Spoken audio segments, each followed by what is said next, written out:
Good evening, everyone, and welcome to the sixth in our digital talks. We are really thrilled to have designer and artist Morag Myerscough with us tonight. Hi, Morag. Hello. Hello, everybody. So tonight we're going to be talking about the joy of colour and really delving into Morag's practice, as well as looking at her hospital interventions in the UK and internationally. Before we start though, just a couple of rules that we wanted to take people through. Please keep your mics on mute. This is the first time that we're trialing the webinar. So there are a couple of changes. There'll be a few polls that will pop up. Please do get involved with those. And please use the Q&A button that's at the bottom of the screen to ask questions throughout the evening. The chat will be used by our Art Gallery team to post some really useful links so you can follow up with some of the discussion topics that we are introducing. You can follow those links. And we've also asked you to design your own words, your own expressive artworks, and there'll be an opportunity to share those with us towards the end of the discussion, as well as ask more questions yourselves. So if we can just get into it, firstly, a really warm welcome to you, Morag. And I think just to sum up your design approach and certain words that just kind of come to me when I think of your practice, it's definitely kind of limitless, kind of possibilities, really uncompromising approach to color and pattern. And I think as well that definitely we think of kind of joy. I think you definitely infuse spaces with this idea of joy. Your practice kind of is an exploration of type and graphics and color, and those then move into architectural space and inhabit architectural spaces. So you've done so many fantastic projects. I think that, instead of listing all these different projects, it's probably quite useful to talk about the different cities in the world that you've installed your works within. So you've done work in the UK, Hong Kong, Australia, Sweden, Mexico City, and I know you've got quite a few projects on the horizon as well elsewhere. And Australia as well. And Australia as well. And a few others. And a few others, yeah. So hopefully we can get into that shortly. So you were educated at Central St. Martin's and then you went on to the RCA. And what we really wanted to do with the kind of spotlight on the NHS and, the aesthetics of hospitals, and we're talking about, supporting people on the front line, etc. We thought it would be a really good kind of point to kind of revisit some of your projects and that you've done within kind of hospital spaces. Just to start here with, the projects that you've done for Greenwich Peninsula and where we've kind of built up a relationship, because we've worked now on two significant projects. First in 2016 with the project on the right here, which is the colour block cranes, and also siblings more recently in 2019. I really wanted to know just a couple of things, really. Firstly, with the cranes, you talk about, 4 colours that really kind of reference the sun, and you took that as inspiration for this project. And I wanted to know a little bit more about that. Well, I'm obsessed with the symbol of the sun, and nearly every project now that I do, I try and incorporate the sun into it.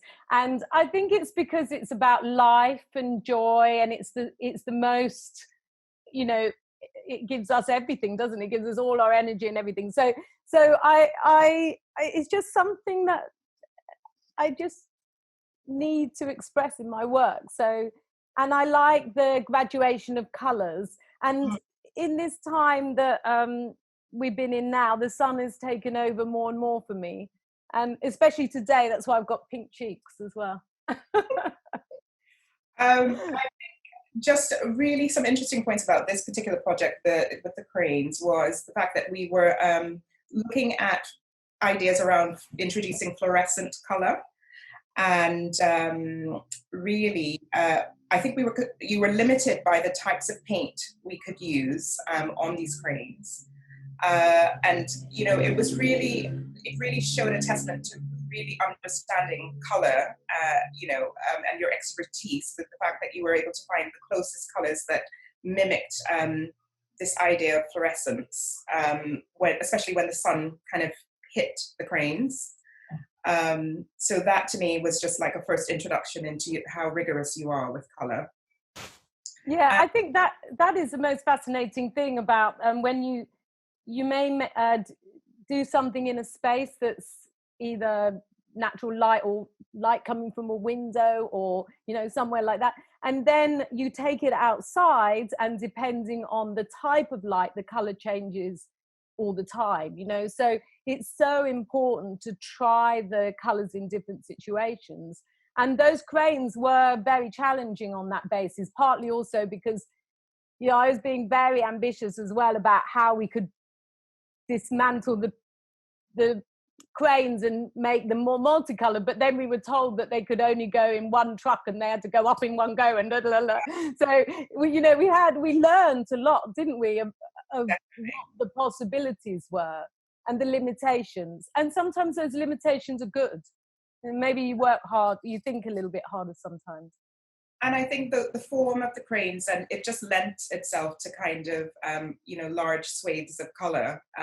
So it just worked really well. And when they moved, you did get a kind of variation.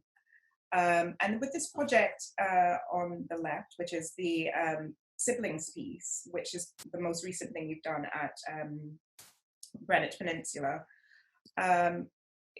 Again, another series of restrictions, because those buildings are actually functional buildings. They actively extract air from the underground, and there were restrictions as to how we could use those structures, but also just kind of starting to understand the kind of environment around which these very imposing structures kind of sit within.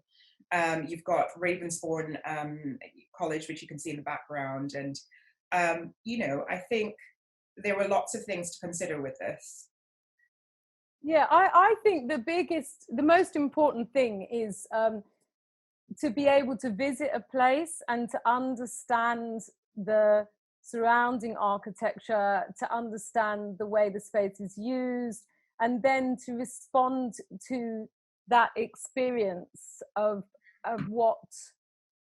how you think the work will work in that space. And my feeling was very much that we needed to add, even though there was planting, we needed to add some color into that space. And I didn't really think that even if we did, it would overpower things, because people get very scared that the color will overpower everything.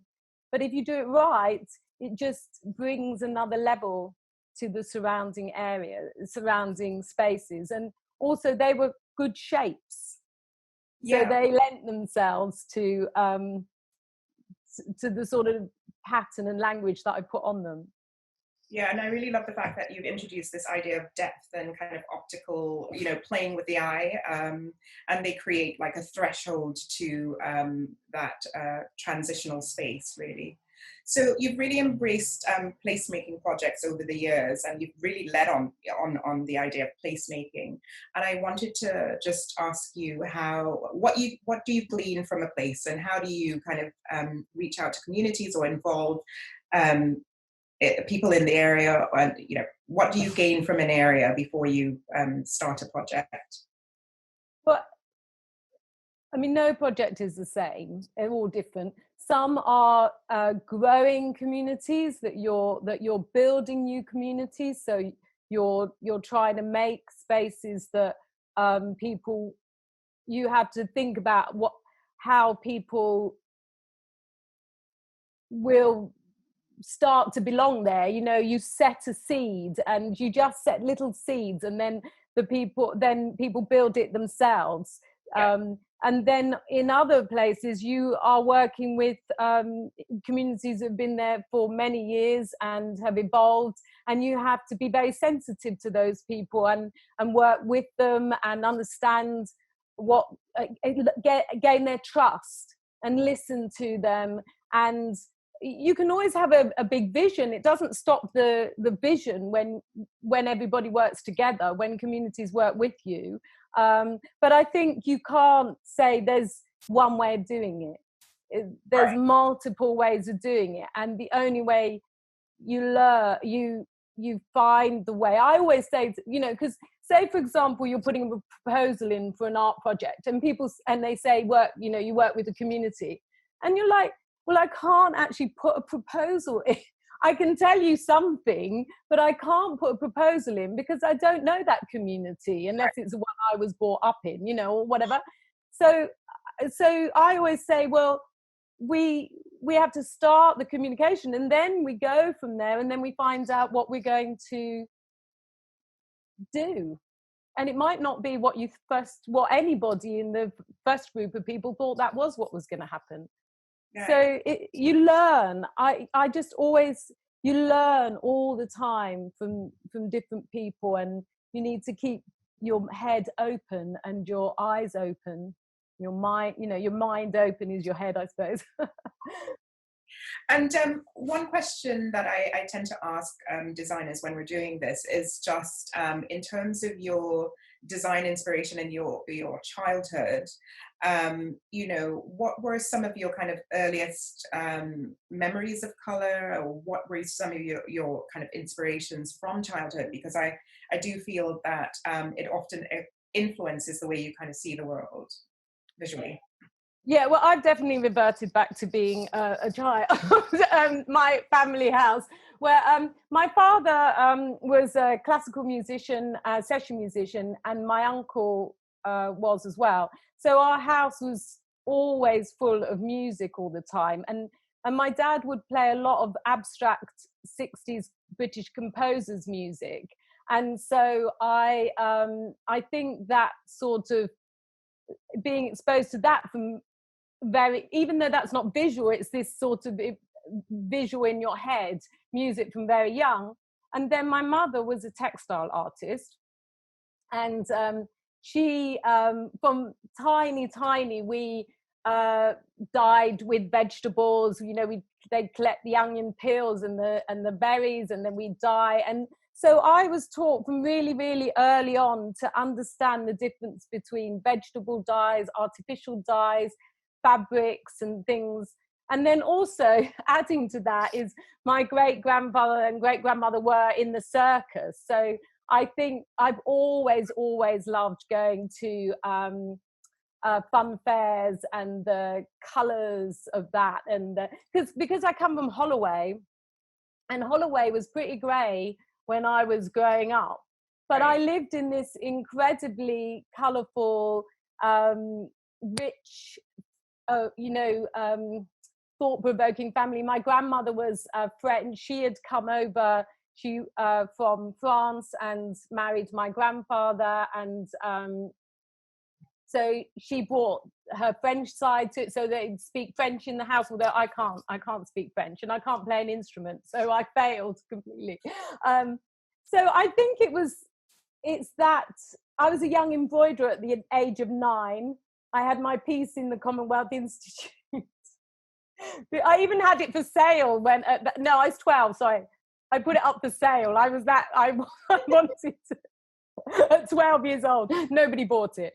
And I've got that work, and that's all multicolored, almost exactly the colors that I'm using now. It was stripes, all multicolored.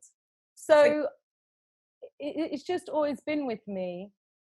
And then when I went to St. Martin's and I did graphics in St. Martin's, at that time, everybody used red, blue, yellow, and black. That was it. And I was like, but there's secondary colours. Why don't you use any other colours? And they thought I was, like, you're crazy. There's only red, blue, and yellow. kind of brings me on to this, we've heard now about this new movement that you're, a part of, the new London Fabulous, and it was a phrase that was coined by Adam Nathaniel Furman. And it kind of refers to this brightly colored, very kind of effervescent aesthetic that you have. And of course he's kind of included designers like Yinka Ilori and Camille Walala, who use really kind of strong pattern and are really confident within that. And I just wanted to, before I misquote, is just to read what he says here. So this is within a Dezeen, it's a Dezeen article with Marcus Fairs, and Adam says, design education brainwashes students into rejecting color, pattern, and ornament. He's terming this or describing this new movement as a visual and cultural pursuit, which is highly aesthetic, sensual, and celebratory of mixed cultures. So I wondered what you felt about being kind of included within this movement, and what you feel about this idea of education, design education, perhaps brainwashing, or kind of the bias of that in terms of color and pattern. Yeah, I mean, I think what I like about, I've never ever been in a group before. I've always been on the outside, but I like this group because it is a set of fearless individuals, and I think that anybody who becomes part of it, it's not trying to all be exactly the same. It's about being who you are and what you believe in, and where that fits in your life. When it comes to education, I haven't been in education. I haven't taught for many years. So, but I do know that with my experience, that people, particularly color and particularly decoration, color, people always think it's for children. They look at your work and they go, well, that's all right for a child, but it's not for grown-ups. and pattern has been very problematic. It's okay in domestic environments, but people worry about it in public spaces. But I think that's changing a lot. I think that's really changing, and I'm always amazed and feel very fortunate that a lot of school, even primary school teachers use my work to show the students, to show that there's ways, there's embrace color and be confident with it and express it. So I would say that things are moving very fast now, and I think color and pattern, I don't know, it's about life, isn't it? It's about joy, and we need some joy. It is about joy, but do you think sometimes some people perhaps underestimate the amount of rigor it takes to create these installations, and to pull pattern and color and text and all of these elements together? Do you think sometimes it's underestimated, the work involved? I don't know why something that is very minimal is more difficult to do than something that is very complex in people's eyes, but it's that less is more, isn't it? It's that thing, the more you restrain, the more sophisticated it is, the more aesthetically pleasing it is, and the more you give, then that's sort of just throwing it all into the pot or whatever. But actually, if you look at the piece that you're showing now, which is my piece from that I built last year called The Atoll, and it's in Broadgate, the patterns I have always been obsessed with Victorian patterns. I went to see the Boyle family. It was like in the 80s or something, and they made resin versions of tiled hallways. I really remember that. I thought it was amazing, and I've always loved tiles. And so this piece is all based on the fact that that building was that Finsbury Avenue was residential. I wanted to bring the residential into there, and so these patterns are historical patterns that I've sort of changed the colours of, they're classic patterns on some of it. And then the idea of the garden on the top is the idea of Finsbury Park, that idea of Victorian parks bringing the workers going out to the parks to take air, and this was like, bringing the park into the workspace. So there's a lot more thought processes in there than just, she chose a bit of pattern and put a bit of plant in. Yeah, of course, we know that. No, but some people would think that, and absolutely. And I wanted to talk about, specifically how you use words and just the power of words. So this image really strikes me. It is referencing the sit-in pro-democracy sit-in protest that took place at Hong Kong International Airport, and I feel like I draw a bit of similarities to your work, because the way you express words does remind me of proclamations, or you are making quite bold statements. And in your piece for the South Bank, you included a kind of text by Martin Luther King. So I just wondered a little bit about how you use words, and when you started to kind of express words visually in this manner, and what potentially was behind it.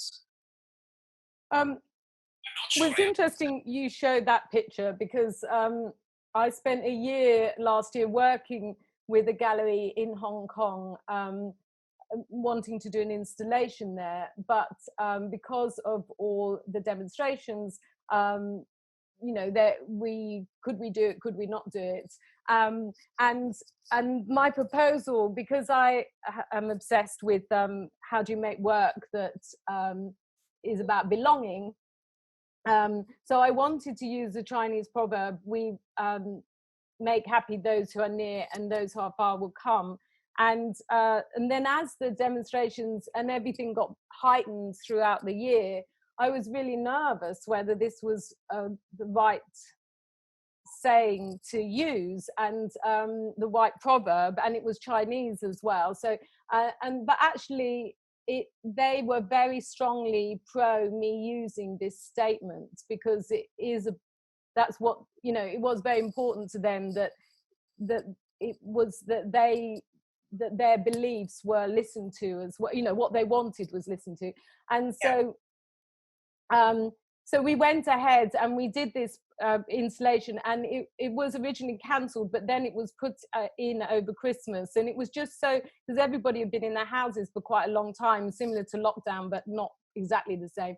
And so when this was out, they all came out and they did all entertainment, the kids all did Christmas things, and it was brilliant, even though it was a smaller scale, because less people were going out because they were worried about things. It did still give a bit of respite to the what was going on. It doesn't bear any comparison to it. It was just a small moment, a little moment of trying to bring people together. Right. This one was a very in-depth project with people in Sussex, my Belonging bandstand, where I worked with 9 groups of communities about what belonging meant to them. And the whole idea was a series of placards. It was about them putting their view of belonging out into the world.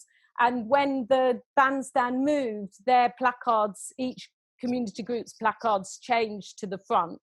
And then at the end of it, they kept their placards. So it was very much about that whole idea, is telling people it's important, and words are just so important. I mean, pattern and color is fantastic, but once you introduce a word, words, or a series of words, it really changes that. And I know that from the very first installation that I did with Lem Cizé in 2012, the Movement Cafe. I mean, that was a profound moment for me. And his tweet, I can't remember the whole of the tweet now, but it just said something to me about people meeting, about passing by, about this moment in time, about something. And then I responded to those words and made that structure. So I do like words because in my work, because I respond to them as well in how I make the work. And I was listening to a really interesting talk by Patrice Cullors, who's an activist and artist in the US, who has been really kind of active within the kind of Black Lives Matter campaign.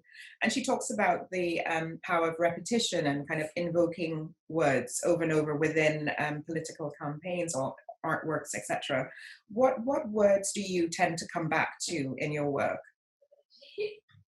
Belonging all the time. I just come back to and together.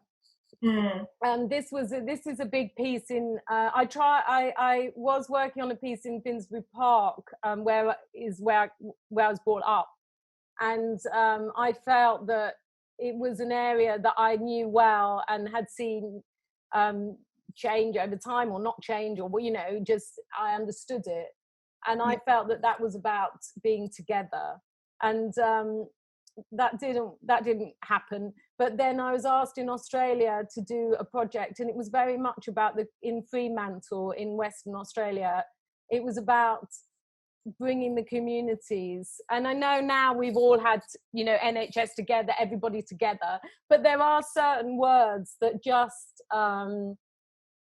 stay with you. And I think you realize over time, absolutely, that repeat thing.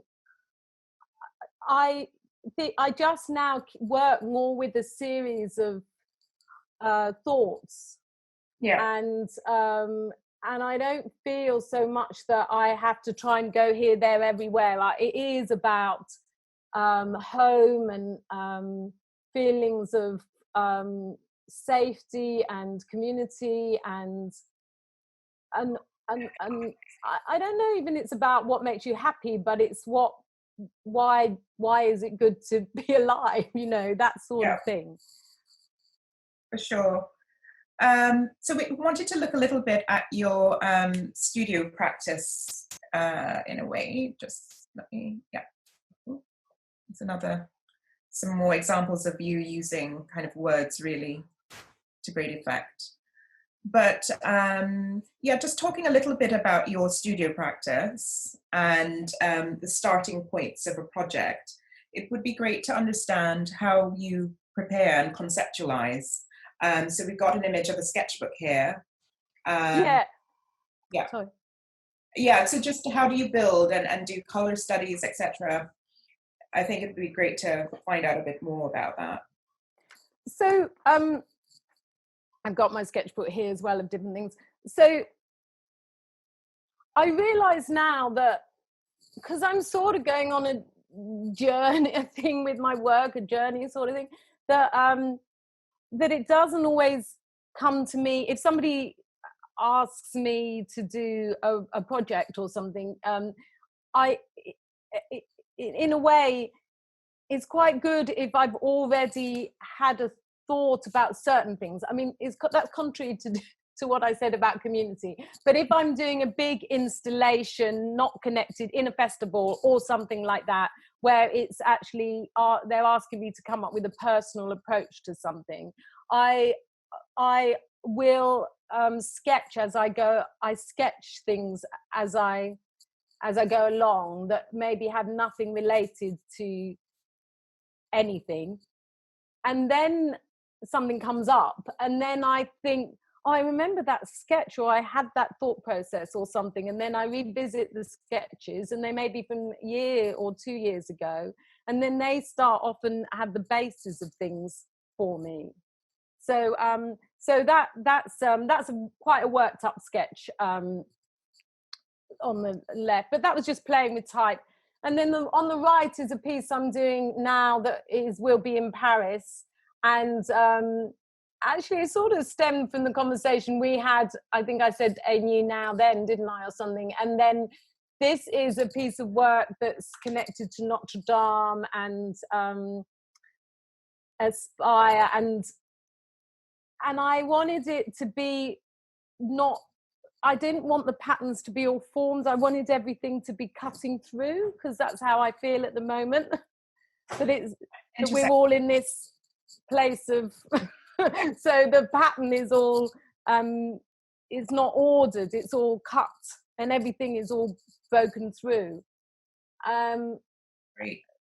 Yeah, so I'll sketch, and then I work in SketchUp. And before, Luke works with me often in SketchUp, but now I've got quite good at I've got really good at SketchUp.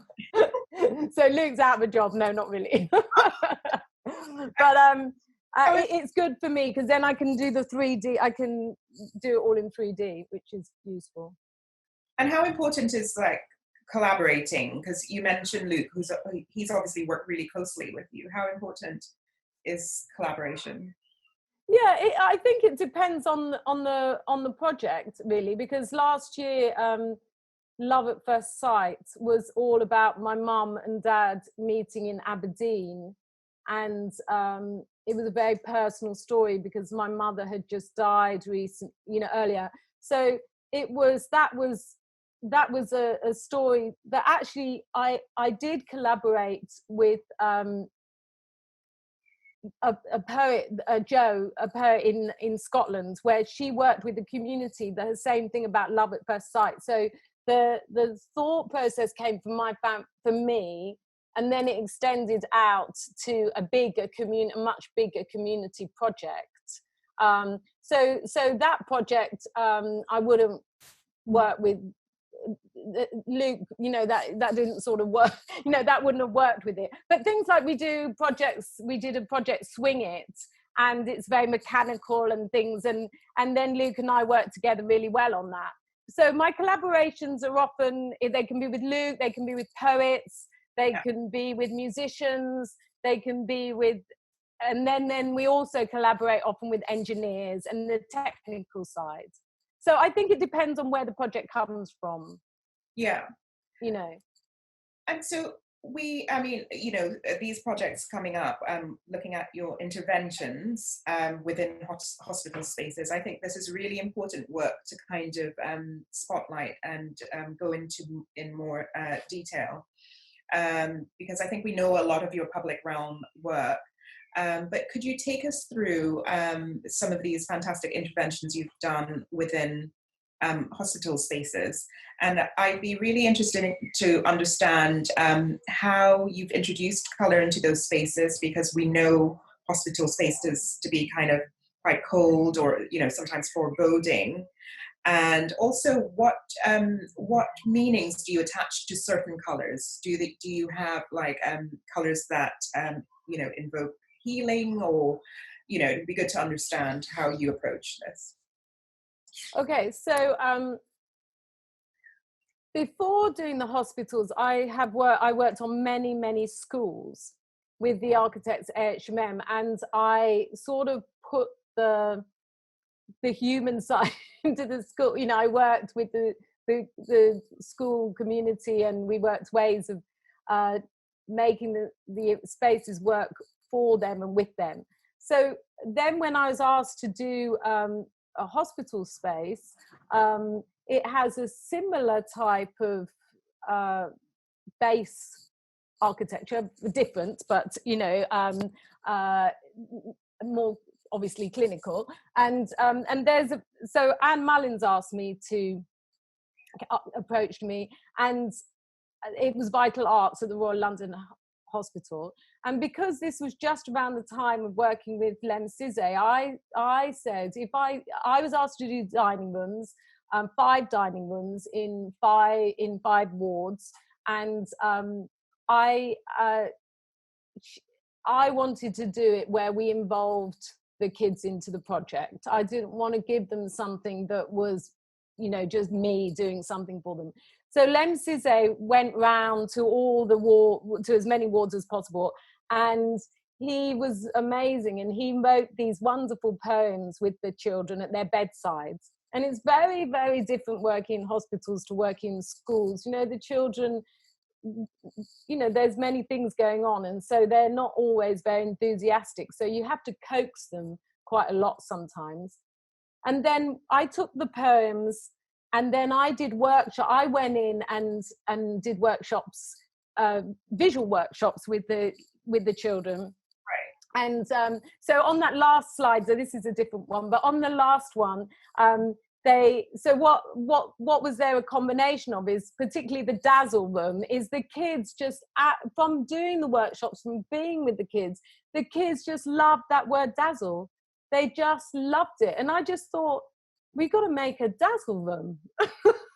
And so I made a dazzle room. And then the one on the other side is they wrote this beautiful poem about, one girl wrote a poem about the walls being custard and da-da-da. And so then they had roughly drawn the fonts in the workshops, and then I made it into a typeface. So this is very much their work. I just enabled it. And then what I did is I framed all their original drawings and put them on the wall in the hospital so the parents could see where the work came from. And it was the first project I did in the hospital, and it was just meant a lot.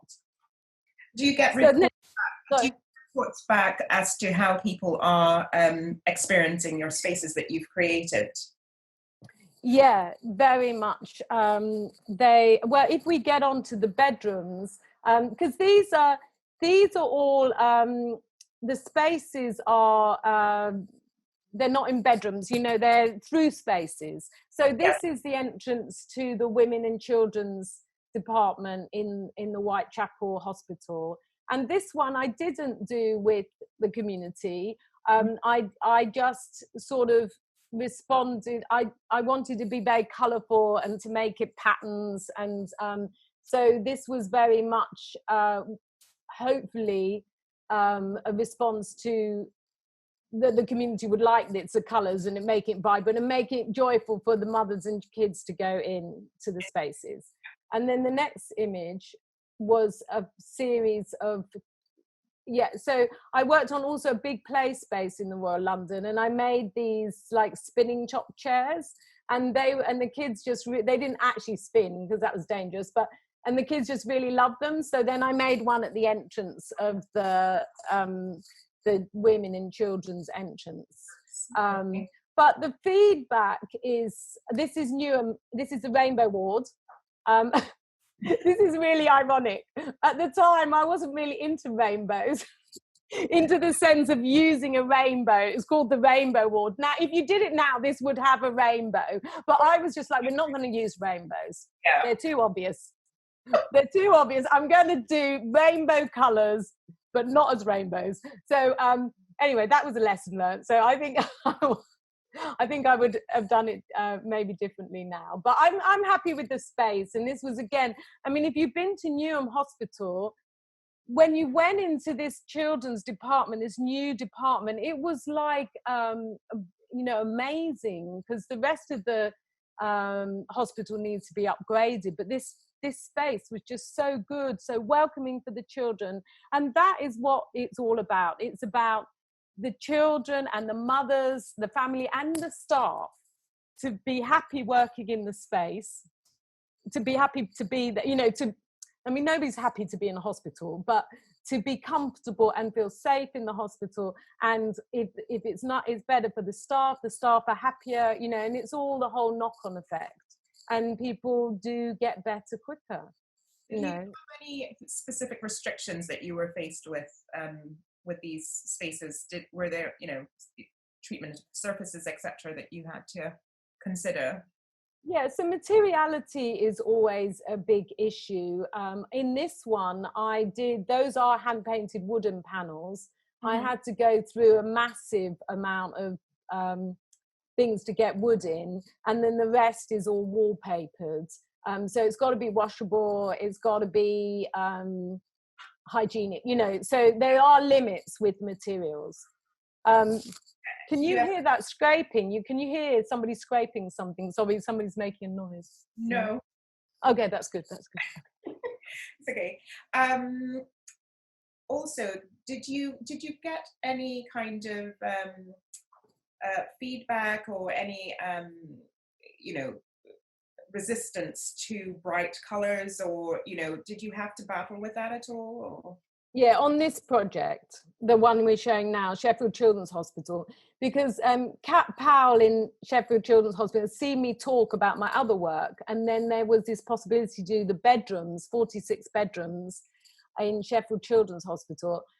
And so I did I did a proposal for the bedrooms, and it went. I had 20 clinical staff in the room, and it seemed to go quite well. But then the next day, they just said she's a really nice woman, but there's no way she's doing those bedrooms. They're too bright, they're too colourful, they're going to upset everybody. And then I thought about it, and I thought, well, maybe I need to think of a way of showing these bedrooms in the way I can see them, but they just saw them as bright, because obviously they're looking on a screen at a visual that's two-dimensional, like a plan image. So I made the model. I took the ones that I felt that were going to work, and I made little models, and I sent them up, and Kat took them round to lots of patients and staff. And in the end, 90% of people said they wanted them. Because what I was really trying to do there, I wanted to make not an age-specific bedroom, a room that was that just made you feel like home. It was warm. So these are laminates, but I wanted to use a wood type laminate, and which I had to source and digitally print it. And with the color, because it made the room softer feeling. And actually, the nurses, all the clinical staff and everybody who works there now are really, really love the rooms, which is fantastic. And families, children are getting better, faster, which is like, that's amazing, isn't it? You can't ask for more than that.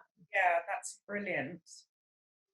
Just wanted to also touch on, sorry, there's a bit of a lag between slides. So this project was really interesting to me, because I understand you kept a kind of, was it 2 years, a kind of diary of tweets? Yeah.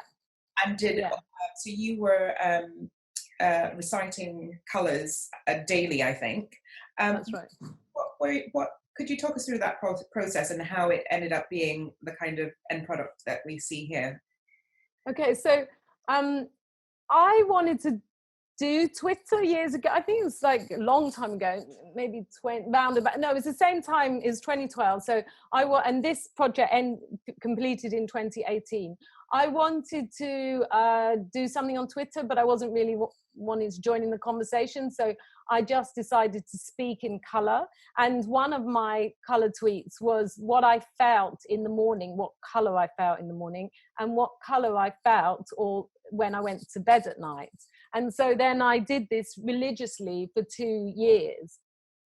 Then I was asked to put a proposal in for this 200-meter artwork in Sweden, in a university hospital. So it's not like a children's hospital, it's very much a big municipal hospital. And this piece of artwork was linking the old building with the new building. Right. And we talked lots of things about, is this imagery and stuff. And then suddenly I realized that, maybe even though they're my mood, even though the colors are my thoughts, that mood, everything about going to hospital, 1 minute you feel this, 1 minute you feel a different, it's all about emotions. And so I just thought, this is it.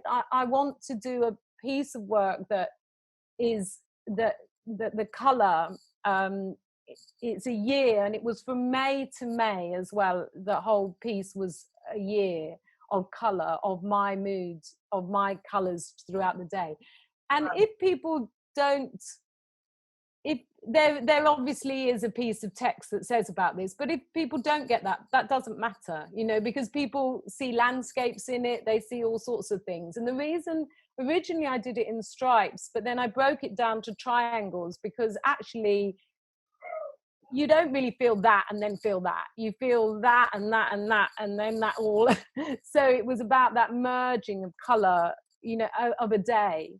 And then, and it was just brilliant because it was data that I would never, I couldn't have contrived this, you know, it was all there that I'd already done. And so it was just making that data into a physical piece. Amazing. And again, the response, because this is a really beautiful hospital, beautifully designed in Sweden, but the response to the people who were in the hospital when we were, because also it's all hand painted on wood, and it was all painted with my studio with amazing amounts of different groups of people who were paid, who helped me do the thing. And I managed to get wood in the hospital, which was pretty amazing. And it was just fantastic to see the response to the patients and clinical staff, and they're just going, oh, thank you, you've given us colour and it makes us feel better. And that is the best bit for me. I like hanging around and listening to people.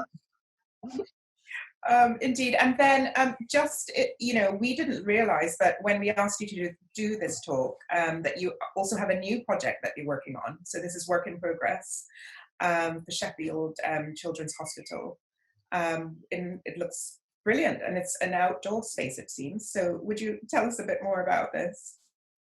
So this is interesting, especially now when people on the news that because of COVID and everything, people are saying how garden spaces in hospitals are so important.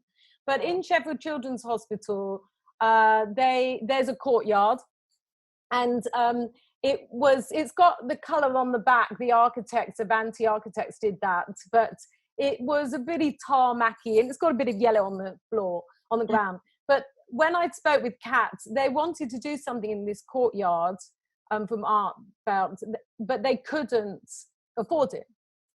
So I was working with Method, and when Method asked me to design, Method are the cleaning products, the eco cleaning products, and when they asked me to design a limited range of packaging, I said to them, can we do it with the patients up in Sheffield? And then they ran out of time, wouldn't work. So I said, okay, so would you be interested in sponsoring this garden that we want to, you know, we want to make happen? And they said yes. And so they gave us the money to build the garden, and it was actually going to be installed. There's some plants in now, but it was going to be installed in about March, but it can't be. So we'll install it when it's going to be possible. And so we're building this big pavilion and everything. And I just feel really, I think it's just a wonderful way to work with brands as well. If brands can give to real projects and make real projects happen,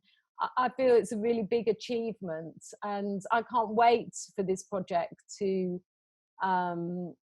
be finished and people enjoy it. And you know, rising to the occasion and sponsoring this, sure. Yeah, it was really good. Yeah, I think it's important that if people mean something, they should really mean it, you know. Well, I think it's such an important strand of work that you are doing, and I hope it continues. But we wanted to look at the other kind of space of refuge, which is actually the home. And I know you've been very busy over this period. So I wondered how the recent crisis has kind of allowed you to kind of contemplate slightly differently your kind of personal interiors of your home versus kind of outdoor space. Yeah, I think that I had I'd fallen out of love with my house, really, and I was just working all the time, traveling, and it is like I have always done that, probably all my life for many years. But I think it got to a point where the house had just everything time was going by too quickly, and nothing was changing. And so when there was the possibility, when, you know, it was being announced that we were maybe going to lockdown and we weren't going to be able to access anything, I said to Luke, I don't know what am I going to do all this time? So I said, we've got to do that library that we've been meaning to do for 3 years. So you can see it was like that on the side for 3 years. Oh, well, I had tried to get somebody to build it, but they didn't want to give me a quote because they thought it was too difficult.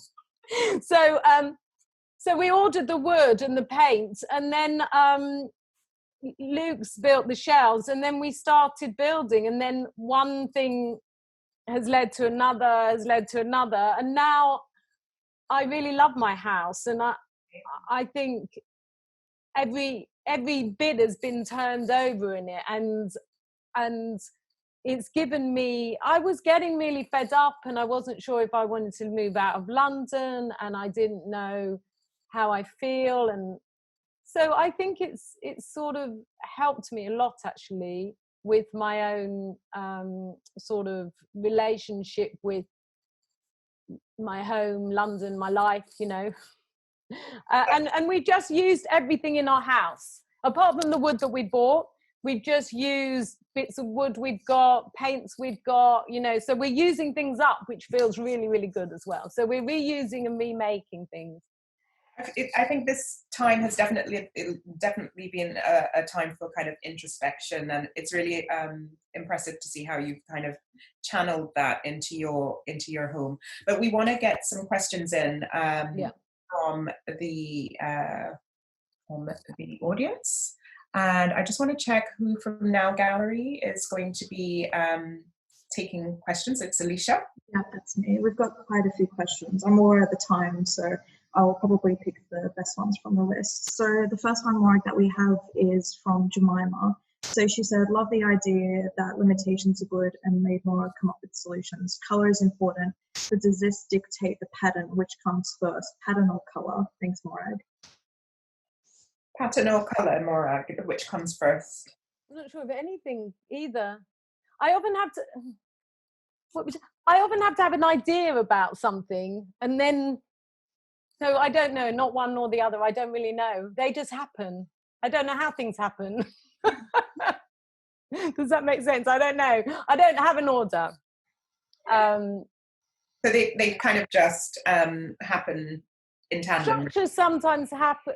The idea, I have to have a thing. So is it a word? Is it a thing? Is it, you know, in the end, with the one up in Scotland, there were many things about, we were working around the structure I made up there. We were working around a historical site, but when we hit on, it was about my mum and dad. And that came through from working with the poet.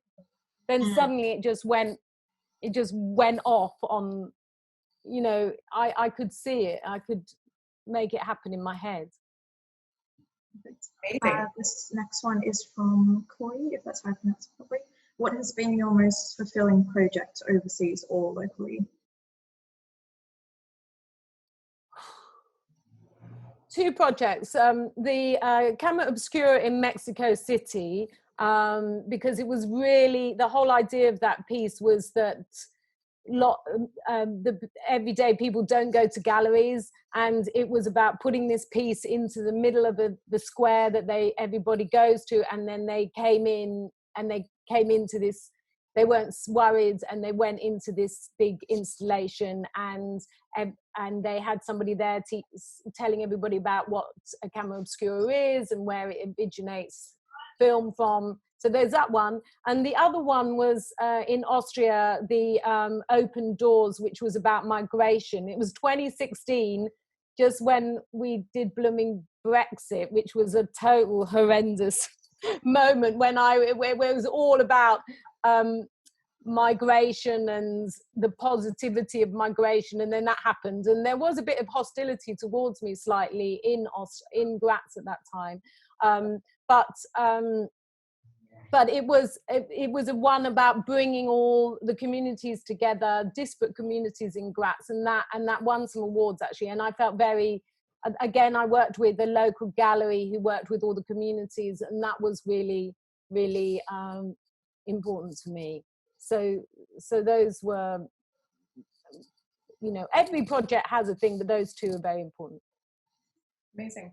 The next one is from Susanna. Who or what is your greatest inspiration? Wow. Well, when my mum was alive, I wouldn't have told her it was her. But because me and her used to have a bit of arguments all the time because we're a bit too alike. But I suppose it was my mum, because she was very determined. But in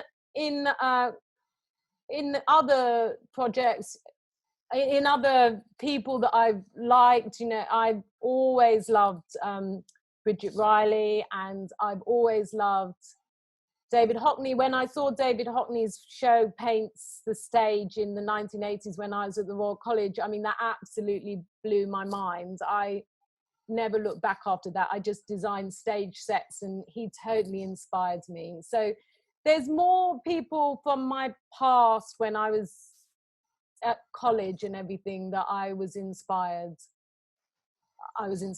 by. So artists, lots of artists. The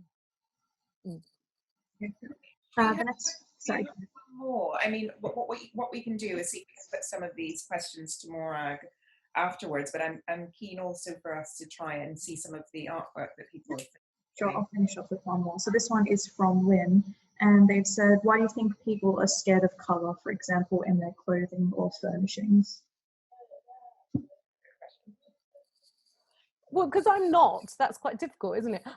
Because I think it is labelled with not being sophisticated, and people want to be sophisticated. Not because that's, I don't know. I think there's a lot of things about sort of conditioning and things like that, and that bright colours, like I said, are more people consider for children. And you've got to be careful with colour. You do have to be careful. It is quite complex to put the right colours together. But I just think of, look at flowers, look at gardens. Colour is a natural, it's a natural thing to be surrounded by colour. Flowers. So I think it's unnatural to be surrounded by stone grey buildings, and I think it's more natural to be surrounded by lots of colour. So I think you just have to be confident, and you've got to like it as well. Some people just don't like it. I mean, I don't know many of those people, but they don't. Okay, so if you have done an artwork, could you... No, I just wanted to say, doing this made me realise how hard it is to do. This is really hard. This is like not on a patch on you. It's really hard to make words work in the way that you do it. So it was good to do. And there's Megaphone, and absolutely, it's about being bold. So thank you, Morag. That was fantastic. I loved it. Thank you. And brilliant artwork. We've got Claudia. Hi. Hi.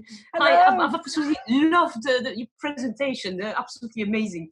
Funnily, I'm a glass artist, and I've just, I'm going to show you on my phone. I've just finished yesterday, actually, 11 door panels for a door, an entrance door. Wow. Here in Tunbridge Wells for a house. And it is very colourful. I don't know if you can see that. Oh, it's hard. It's a bit reflective. Yeah, it is, isn't it? Oh, yeah. Can you see it? Wow. Yeah, I can see. Beautiful. Wow. So and it's a tree? It is a tree, yeah, and it is obviously inspired by rainbow colours. It is for a family whose the mum actually is an NHS consultant. Great. So it's a present for her from her husband. Beautiful. Yeah. Thank you. So do you like, is all your work very colourful? Yeah, generally, yeah, I love colours. I do a lot of, and I love trees as well, and I do them in all sorts of colours. Yeah. And why do you like colour? I think they just make me happy, and and I love all the colors, so I have to do all the colors as well. And I think they just bring joy generally. So yeah. Yeah, I think it's all the thing is with me, when I used to do print, I used to not be able to do many colors, and now everything I do has something like 17 colors. Brilliant. I want to do all love the your colours. work. Love your work. You. Amazing. Thank you very much. I love yours. Thank you. Thank you. Thank you, Claudia. Thank you for that. I think we've got one more. So we're going to bring that person. I just wanted to show you how you've inspired us in our household here with COVID and lockdown. We've been every week painting a different inspirational quote on a rainbow themed background. That is amazing. And us, it's helped everyone that's seen it from our window outside. So that's fantastic. And you like neon. Neon is we didn't talk about neon, but I love neon colors, because when you put the neon colors with the other colors, the one I did for the NHS for In Good Company that's on my house, that was really amazing when we painted that, because I was worried that the neighbours would think it was too bright. It was on the entrance to their house. And they all came out, they were going, why haven't you painted those colours on the wall before? But it glows. I mean, the neon glows at night. You can't miss it. But they love it. And I think that is what it starts conversation, doesn't it? Yeah, completely. And, yeah, and such great words. Well, I'm like, I love it. I'm like, thank you. That's so brilliant. Cheers. Thank you, everybody, for listening. Thank you. Bye-bye, everybody. Thanks, everybody.